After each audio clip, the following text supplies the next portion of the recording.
சஞ்சலம் நீக்கிடும் சங்கரன் சிவனே, சாந்த சொரூபன் சக்தியின் சிவனே, வந்தனம் சொல்லிட வரம் தரும் சிவனே, அண்ணாமலையில் அருளும் சிவனே.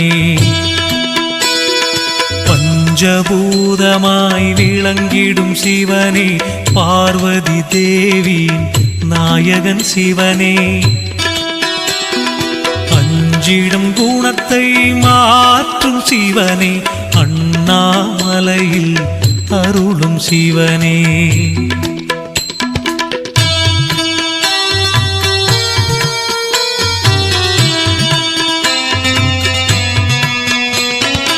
ஆடல் கலையில் வல்லவன் சிவனே, அணுவினில் இருக்கும் ஆண்டவன் சிவனே, மேன்மைகள் வழங்கும் மேலோன்